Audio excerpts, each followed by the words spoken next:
I just got a phone call from a friend of mine who has had terrible luck. First, she had an 80 series Land Cruiser that broke down on her, and she left it on the side of the road to get someone to come pick it up, and it got stolen. So that was a thing.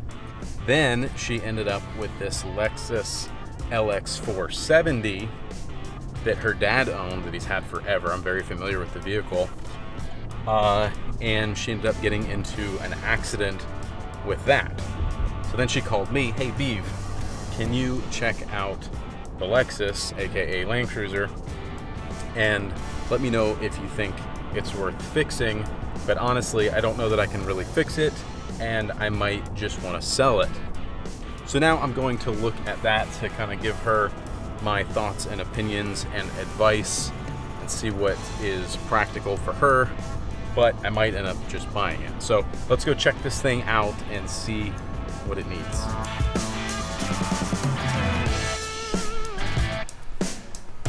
I don't know.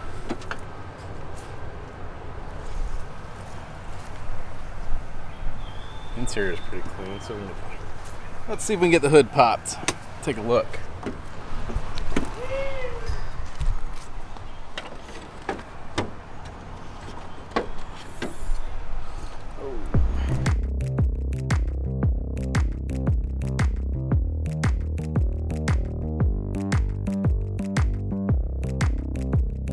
So really, it doesn't look that bad.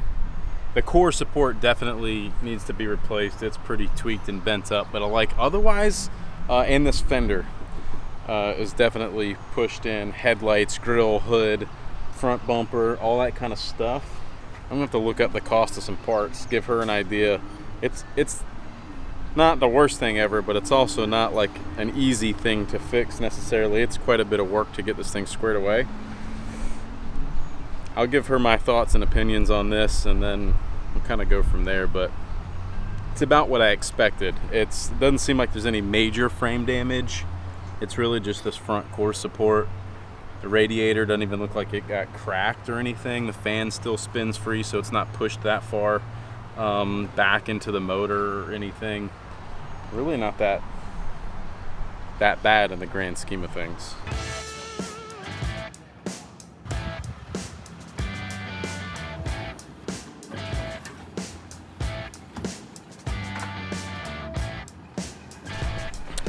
Okay, so now that I bought this thing and I have it here, I guess I never really checked to see if it actually starts and runs, so maybe we should do that. See if the battery's even got some juice or not. Shoot, where'd I put the key? There it is. Steering wheel's moving, that's a good sign. Let's see. We got power. Hey, check that out. This thing runs good. It's smooth. It's not making noise. Oil pressure's good. Alternator's good. Could use some gas. Okay, it runs, but does it actually move? Oh yeah. Oh yeah. All right, let's get this in the shop and get it disassembled. Let's assess the rest of the damage. We'll go from there.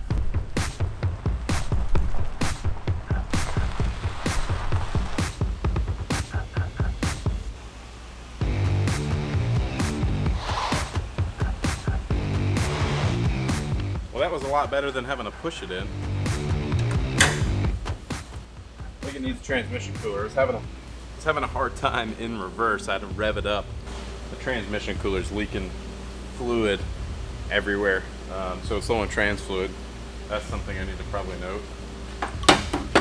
So check this out. I think this is something that will be interesting to many of you. You know, a lot of people talk about how cars aren't made like they were used to. And that's true, they're not. They're made completely differently, but all for the better. They're not made out of the same thickness steel, right? They're not made to be as rough and tough and hard, but they're made to be safer. So what do I mean by that? You've got things like this that you see, which is like a crumple zone, if you will. So I'm gonna push up on this hood and you're gonna see this thing unfold. So you've got all these other crinkle zones throughout the vehicle. So when this thing gets hit, the car is gonna be destroyed, but it's safer. And you know, as you hit another vehicle or a wall or whatever, the car slows down slower. It's not going from 50 to 0 like that. It's gradually getting there, plus the airbags, etc. So it's a much safer thing. So as I start to straighten out this hood, you'll see this. It's going to be super interesting. Watch this.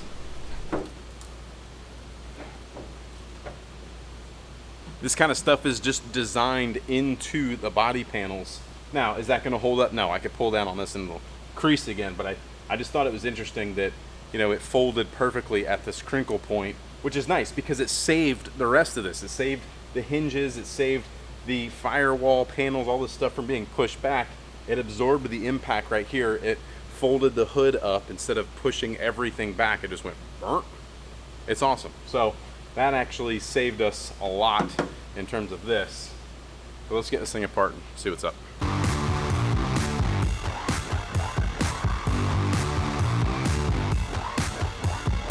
All right, so that stuff obviously came off really easy.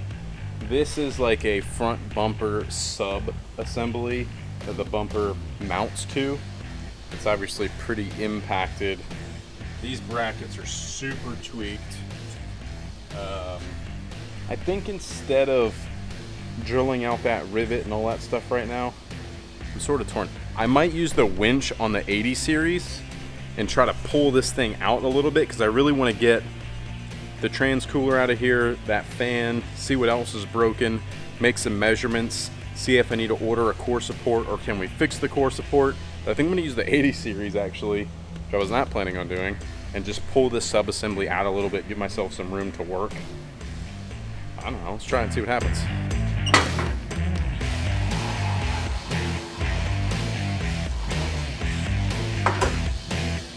This is one of the nice things about a cordless winch too. All right, let's see what happens.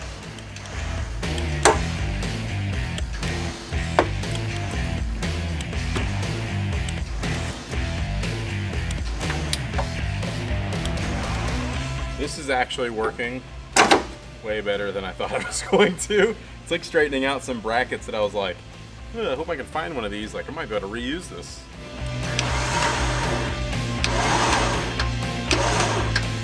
So before I go any further, since this actually seems to be working and I had no idea that was going to be the case, I'm going to use this tram gauge. And this is basically a giant tape measure that I'm going to use to measure from corner to corner inside the engine bay here. So the idea here is that we want to measure in an X pattern, right? From one corner to the other, and then make a note of that measurement, and then do the same thing, go in the opposite direction. That'll tell us if we're out of square. One of these measurements may be longer than the other, and that'll tell us, you know, what I know it's going to be a problem with this front right corner that I need to, do I need to pull it? Do I not need to pull it? How much do I need to pull it? So that's what we're going to do. Now, this is a pretty good way to make these measurements. Is it as accurate as like a frame shot would have lasers and everything else?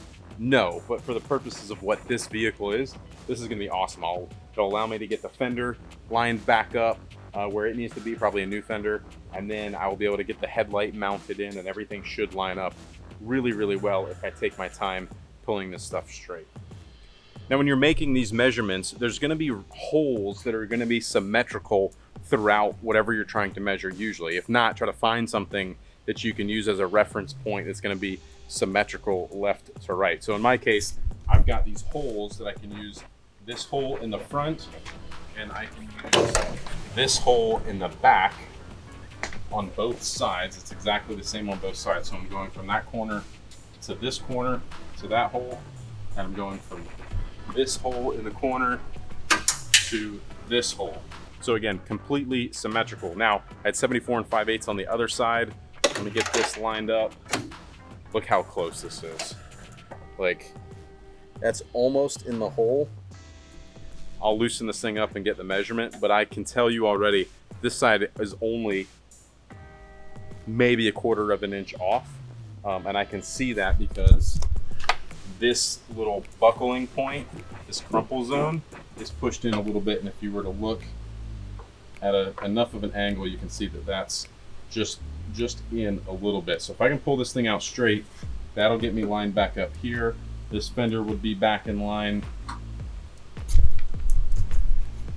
It may not take a lot to get this thing straight again. I'm pretty excited. The next thing I'm gonna work on is the core support. And then when I do that too, when I pull this core support out, it's gonna push that fender out, because as this is pushed in, it's pulling these two corners together.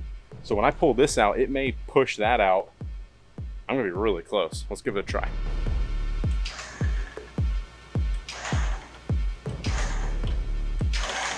Oh yeah.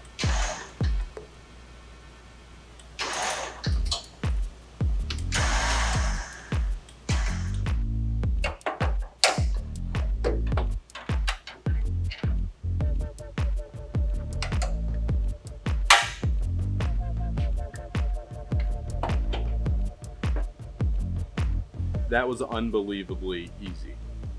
I think I'm just gonna do a little tugging on this side and we're gonna be like really good.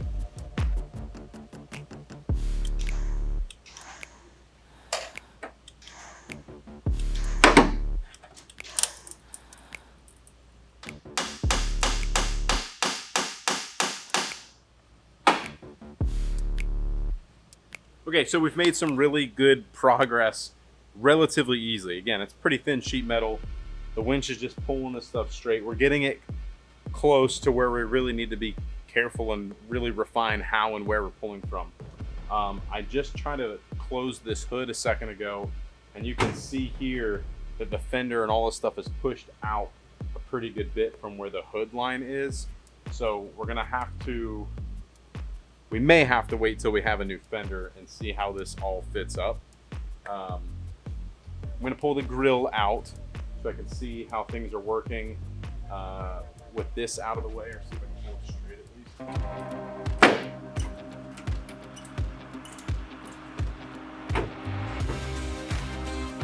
least. So I won't really know until I get a few new panels of where everything is, because I don't know if it's the fender that's tweaked or if it's like the chassis that's tweaked a little bit. Then we can put some new body panels on it and go from there. All right, we're making good progress here, but I need some help from you guys. I want you guys to kind of be in on this build with me.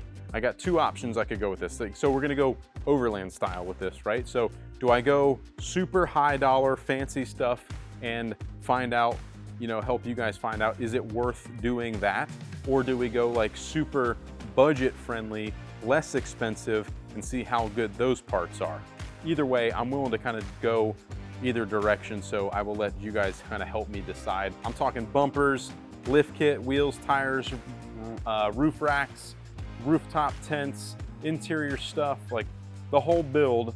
Which direction do I go? Expensive, high budget, or low budget? Help me decide, and I will go one way or the other, and we'll see how that works out for me. But I think I'm gonna wrap this video up here. I've got a few other things I'll probably continue to tweak on a little bit. I've got to order parts. I got to get a hood, I got to get a fender, I've got to get headlights and all kinds of other stuff to kind of at least make the main body of this thing whole again. And then we'll be waiting on some of the cool stuff to come, and we'll continue with this build. So if you want to see the rest of that process, make sure you subscribe to the channel. Give this video a thumbs up if you liked it, and I'll see you in the next video. Peace.